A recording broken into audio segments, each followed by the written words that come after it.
Thank you. So we've heard earlier today that we need to use power words. In the Solar Energy Technologies Office, we refer to solar power to distinguish it from the broader class of solar energy, which includes all the ways that solar can be used in our daily lives. We're primarily focused on how to use solar to make electricity. In order to understand where this comes from, you have to go sort of understand how this evolved over time. I've personally been in full-time in the solar industry for 30 years before I joined DOE just a few months ago. And during that time, solar's gone from kind of a niche, kind of far out thing where maybe it was used to light up a billboard sign by a highway somewhere at night, or maybe a navigation buoy in the middle of the ocean. It's not that way anymore. And one of the things I want to convey to you today is how much it has grown just literally in the last decade. And if you haven't been keeping tabs, you'd be surprised at where we've come. Most people now are starting to appreciate that solar can in fact be used in large-scale electricity production, and this is a typical example of a large installation. This one's in Southern California. I mean, literally miles and miles of panels strung out in sunny areas. But that's not the only form it takes. It's also possible to use mirrors to focus the light onto a tower, or to use parabolic troughs, we call them, that focus the light onto a tube. That's another way of making something hot, and then that hot stuff is then used to boil water usually, or to heat salt, ultimately to create electricity through a conventional generator. But really, this is less than half of the total story, at least on a global basis. The rest of it is using it on buildings. And in many ways, this is very attractive. The building's already there. You don't have to build a separate structure. Sometimes the roof isn't pointed quite the right direction, but that's turning out to be maybe not such a big concern. And of course, a lot of people want to just put it on their homes. And the idea that you can power your own home off of the electricity you produce off your own roof has a certain appeal to many people all over the world, and it's been one of the driving forces that's made this more and more popular means of generating electricity. So much so that the rate of growth has been a little bit startling, as you can see in the past decade. And if you look at 2006 up here, which was 10 years ago, it was kind of not much. Things kind of exploded, first in Europe.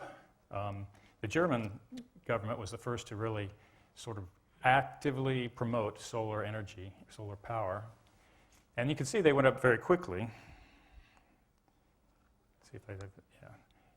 Very quickly, this dark red curve, but they've started to tail off a bit, frankly, because they eventually realized that there's not much sunlight in Germany, and so there's a limit to how much solar you can put in a relatively cloudy, high northern latitude area like that. But about the time they were starting to tail off, other parts of the world started to catch on, and this area here is Asia, but it's really primarily China. I mean, a lot of people think of China as being a source of solar panels, but they're also the biggest consumer of solar panels in the world today. And this little blue thing up here is the Americas, including the US. But this data I have here is through 2014. This comes from large international organizations that compile this data, and of course they're big, slow, bureaucratic organizations, so it takes a little time to get it all together. But if you look specifically what's going on in the US, since this data was collected, we've more than doubled the amount of solar in the US just in the last year and a half.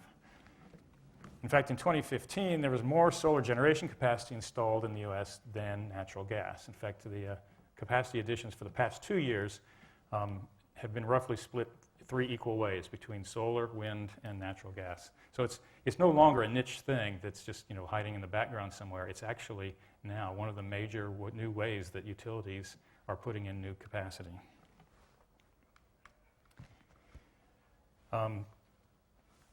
Sometimes people wonder, well, how much can you put in before it stops making sense? Well, if you can find the US on here, we're way down over here. So this is 2014 data, but this shows us being maybe 2/3 of 1% of our electricity coming from solar.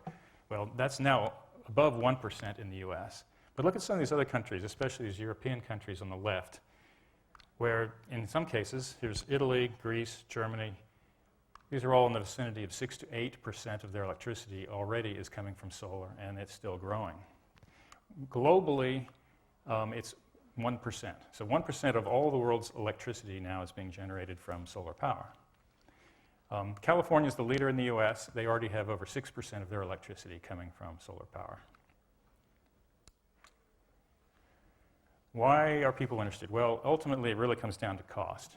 I mean, we'd all like to say that the world will install huge amounts of solar in order to meet greenhouse gas reduction targets, but it's a lot easier to convince people to switch if it's also the lowest cost option, and in fact, that's starting to happen. Here we can see these units may not be familiar to you, but this is a cost per unit of electricity generated. If you divide this by 1,000, that works out to cents per kilowatt hour, which some of you may be familiar with from looking at your electricity bill. A typical homeowner might pay, depending on what sort of rate structure region you're in, anywhere from 8 or 10 cents per kilowatt hour to as much as 50 cents a kilowatt hour in some areas of the country and in Hawaii. So this would correspond to 10 cents per kilowatt hour here.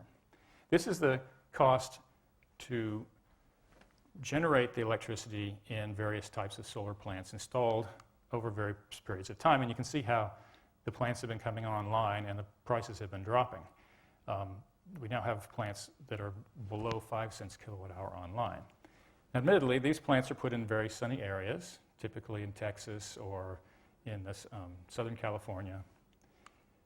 And these also include an investment tax credit, which is available to many energy generating and power producing initiatives, which removes 30% of the cost by taking tax credits. So if you wanted to see what would this cost if you didn't have any tax credits, it might be about 30% higher than what you see here. Now I put in a comparison thing. What does it cost to run a natural gas plant? This isn't to build one.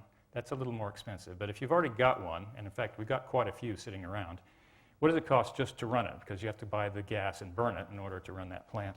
And that's gone from a range of about 6 cents per kilowatt hour back in the time period when our Sunshot Initiative was initiated in the Department of Energy. But it's dropped. You're all aware that gas fracking has become a big thing in the United States, and it, in fact, has reduced the cost of gas. So that target now is more in the range of 4 to 5 cents per kilowatt hour. If it hadn't been for that reduction in the price of gas, solar would now be clearly less expensive than fossil fuel generation for power. As it is now, it's a little less expensive. But it's enough, it doesn't take a lot less expensive in order to make it an interesting player in the industry.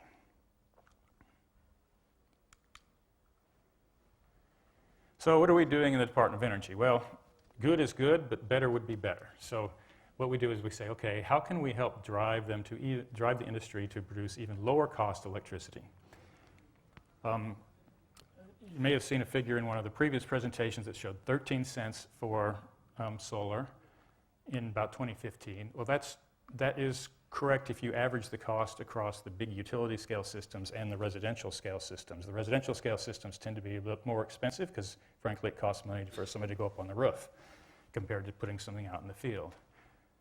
But 10 cents is the value currently for utility scale systems without any subsidies, and, I might add, for an average sunlight installation like in the middle of America. Call it Kansas. We tend to use Kansas City as our quintessential example of what's an average location for solar resource in the United States.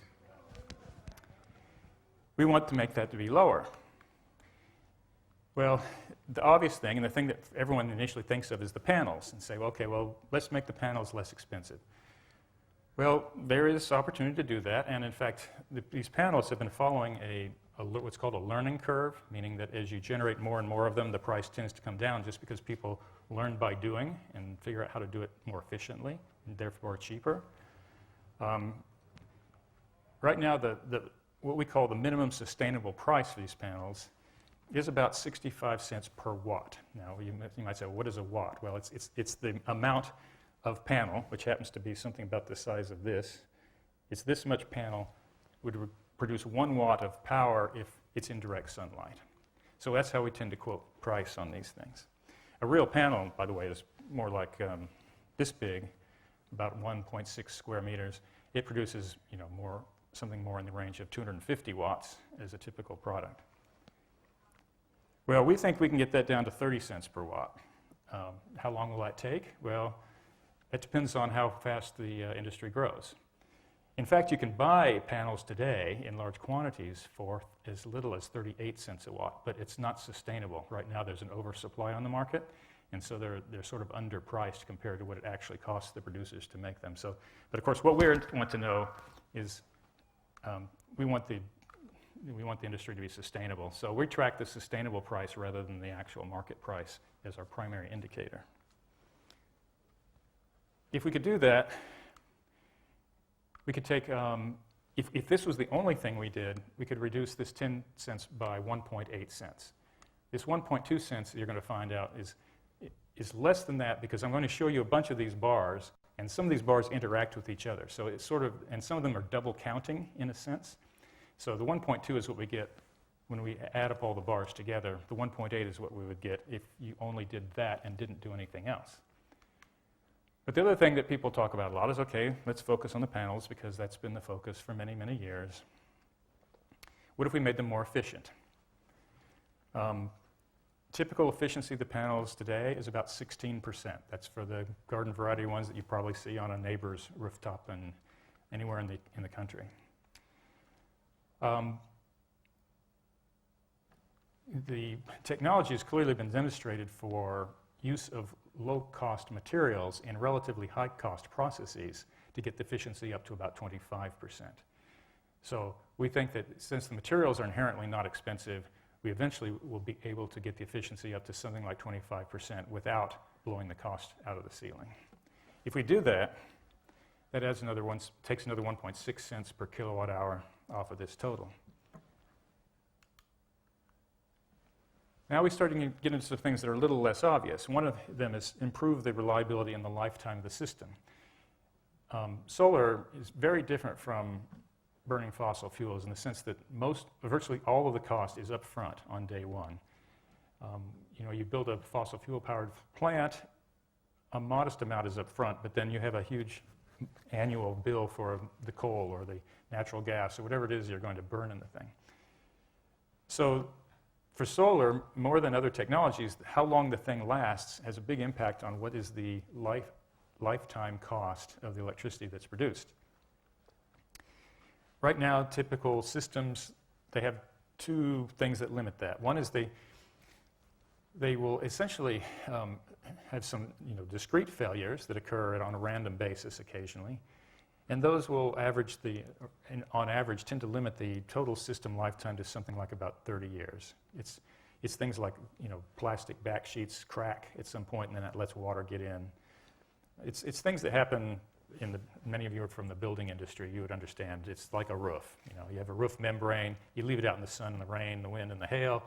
After a certain amount of time, something's going to happen and it's going to fail. There's also a slow degradation mechanism that occurs in these panels, and that has to do with things like gradual yellowing of the encapsulant materials, for example, that reduce the amount of sunlight that gets into the panel.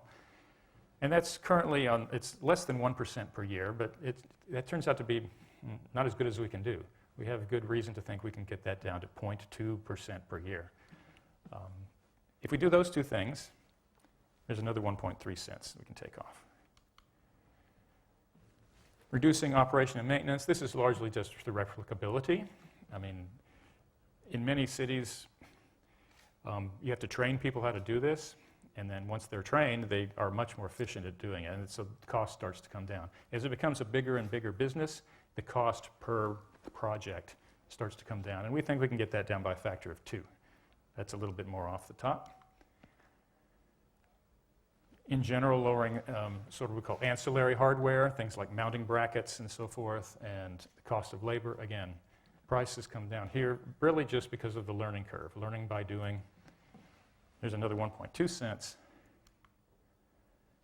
And then finally, one that people usually don't think about is finance rates. Turns out if you want to build one of these things, whether it's on your roof or square miles out in the middle of the desert, you have to borrow the money from somebody to go buy it before you can put it in, and then you collect your return on your investment by selling the electricity over a period of 20, 30, maybe more years. So the cost of financing the system is a big deal. If it's a high finance rate, well, then that's going to add to your cost of your electricity that you produce because you've got to pay that back. If it's a low finance rate, it's much better. And so a key thing is, well, who determines the finance rate? Well, banks do. And these banks, we're learning, will reduce the rate they require for a number of reasons. One is simply through experience. The more of these systems that they pay for and then they see them actually go in and they work and they continue to work and they don't degrade, then there's less risk for them. They're willing to lower the finance rate that they charge. Also, educating them. I mean, in many cases, it's just a matter of having people in the right place at the right time within these institutions who understand the technology well enough to be able to make intelligent decisions about what the risk really is and then inform their financial institution accordingly. So that's, you can say that this last 1.3 cents is no bigger than these other components, but at this point we've already whittled ourselves down to maybe 4 cents per kilowatt hour. That last 1.3 cents, that's a third of the remaining cost off of the system at that point. So ultimately this turns out to be a big lever in the end game of getting to really low cost. And if you add all these things up, we're looking at, you might get to 3 cents per kilowatt hour, which would make solar at that point essentially throughout the entire U.S., with the possible exception of the Pacific Northwest and maybe some of the New England states where there's not as much sun. Through most of the country, it would make solar actually clearly the lowest cost option for electricity generation, bar none, in the United States. So that leads to visions of large amounts of solar. I mean, we're envisioning 20% of U.S. electricity, maybe by 2030, coming from solar. And who knows, that could grow to 40% in another 10 or 15 years after that. So how do you accommodate that much solar power on a power grid that was never designed for that? And this is actually quite a concern for some of the electric utilities. And this is a somewhat famous graph that a few may have seen. And the reason it's famous is because it's called the duck curve. It's called the duck curve because it looks like a duck. There's the head, the tail, the belly. But what it represents is the load on a utility. This happens to be a California utility. And of course, they picked the worst case day of the entire year to show the magnitude of the problem. But in fact, it at least illustrates what the problem might be in the future, which is that there's a peak load in the evening here, relatively little power consumed at night. But here the solar, because the solar is generating during the day, it's actually reducing the load on the utility from their conventional generators to lower and lower numbers. And they've got some actual data here, and then there's some projections going out to 2020. And their concerns are twofold. What if this belly actually drops down close to zero? It would actually mean they'd have to shut down all of their conventional generators. Now, I'm not sure I'm that upset with that, but it's not good for their financial health of the utilities, because some of those generators are things like coal-fired power plants where you can't just turn them off easily and turn them back on. So we have to figure out how to deal with that.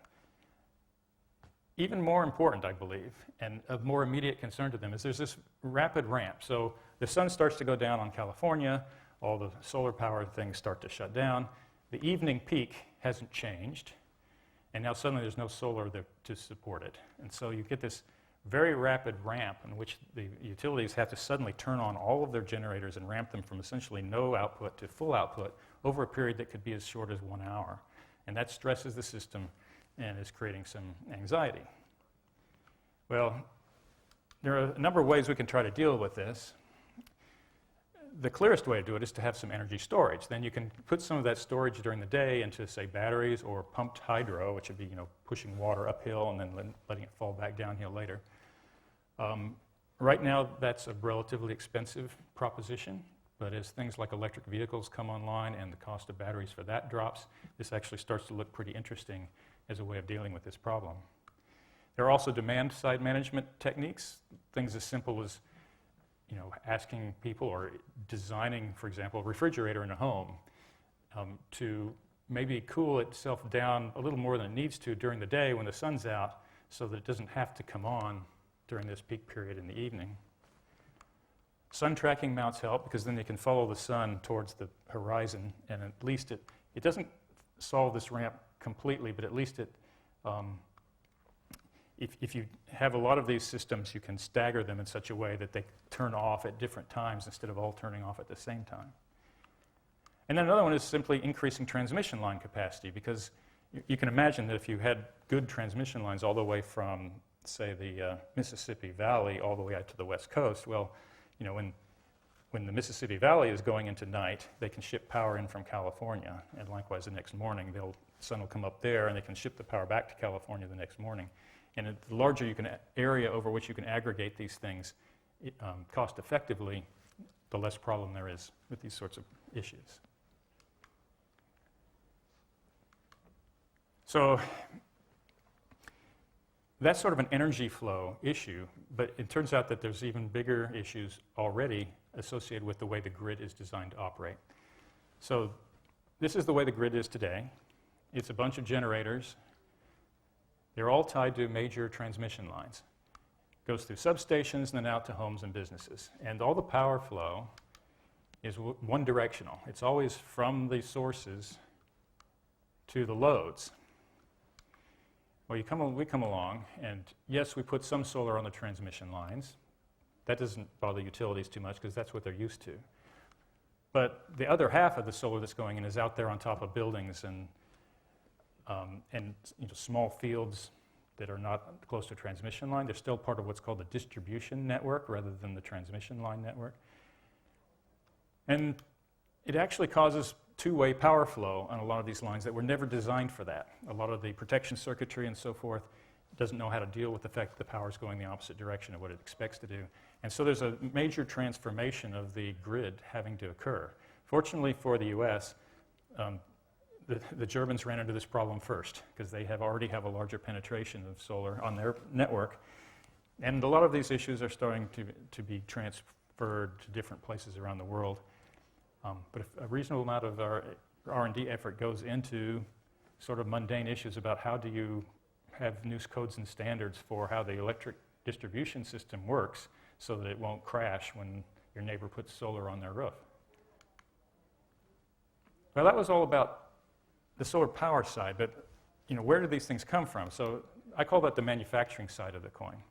And this is the conventional image of what solar manufacturing looks like. It's almost entirely now located in China, and it's a lot of people sitting around with soldering irons and stuff. This is a real picture, and it kind of reflects a lot of how it is. Very tedious work, I might add. I've worked for companies that were producing in China. When I worked for a Norwegian company, I worked for a Korean company, I worked for an American company. But they all tend to set up shop over there, and it's not because the labor's cheap. It's because the infrastructure has been set up, largely subsidized by the government over there, such that all of the service industries and the entire supply chain that brings all the things that you need, the glass for the front, the aluminum frame on the outside, the junction box on the back, all these things, there are major, large-size industries set up to supply those things to the local producers, and so it becomes a self-feeding infrastructure which lowers cost significantly. But there's a lot more to manufacturing than just making the modules. There's a lot of high-tech equipment that goes into making these cells, and a pretty substantial fraction of that equipment comes either from Europe or the United States. And furthermore, there's materials. In fact, these wafers that you see here are made from the element silicon. And silicon where does it come from? Well, it starts with sand, but then you have to refine it. And this is what a silicon refinery looks like. This one is in the state of Washington. You could think of it as a very high-tech version of an oil refinery, but they refine silicon instead of oil, obviously, in these things. It turns out the U.S. is the single biggest producer of refined silicon for solar modules in the world. So we have sort of a global industry going where we produce a lot of these raw materials, we produce a lot of the equipment, they get shipped overseas to make these modules, then the modules get shipped back over here. And once they get shipped back over here, somebody has to do something with it. And some people look at this and say, well, that doesn't look like manufacturing to me, that looks like installation. But I would argue that a product isn't a product until it does something useful for somebody. And in solar, modules actually don't do anything useful. They should be thought of as a component, not as a product. The end product is actually the thing that's on your roof, or it's the big field that's in the field. And if you view it that way, you can argue that, in fact, these are manufacturing jobs, and it's the final assembly product, the final assembly process for this product. If you look at it that way, we have a lot of manufacturing jobs in the U.S. in solar. I talked about silicon there, and people might say, well, I've heard about other things. And yes, there are other ways to make these panels. There's an entire category referred to as thin films, which are, have these various letter designations. The biggest of those today is cadmium telluride. Well, they were kind of the growing thing back in the early part of the 2000s, but they've had a declining market share since then. And frankly, crystalline silicon has maintained a relatively high market share. And actually, this is 2014 data. It's actually now more like 97% of the market is crystalline silicon. So there will continue to be applications for the thin films, but at this point, the crystalline silicon industry has become so large and the costs have become so low, it's very difficult for other technologies to compete with that. Nevertheless, at the Department of Energy, we continue to pursue some of these alternatives, if for no other reason than they give us the opportunity to develop new companies with manufacturing of the modules also in the U.S. So then we could capture the entire value chain within the U.S. and not have to give up the module manufacturing to other countries. If you look at the jobs created in all of this, as I say, most of these jobs are in fact in installation. You can see that here. The blue at the bottom is how many of the jobs are involved in installing the panels, a relatively small number in manufacturing them, then sales and distribution, project development. So this little red bit here is really the only jobs that are overseas when we put in a solar system. The rest of them are local. And right now there's almost 250,000 people employed in the solar industry in the US and growing. If we reach our estimated projections, this is going to become by 2030, it will be 2 to 4 times that many. So we'll be approaching maybe 1 million people employed in the solar industry in the US. So in summary, I got into solar first actually when I was a teenager because I'd gotten my driver's license, and 2 weeks later there was an Arab oil embargo and I couldn't get any gasoline to put in my car. I thought, maybe somebody should do something about energy because it was very uncomfortable having the country at that time be completely dependent on foreign sources for our primary energy supply. So I got interested in solar then, and I've been in it ever since. It continues to be a case that solar has the benefit that once you put it in, it's there. No one can take it away from you. And this is true both at the national level and even at the regional or individual level. It's one of the reasons some people like to have solar on their homes, is a sense of self-sufficiency. But as you know, recently in particular, there's an increasing emphasis on the environmental benefit. It's not just energy security, it's clean energy security. And we are thinking that renewable energy of various forms can supply nearly all of the electricity in the US by, say, 2050. Solar is expected to do its part, and we're thinking that maybe we could supply half of that amount.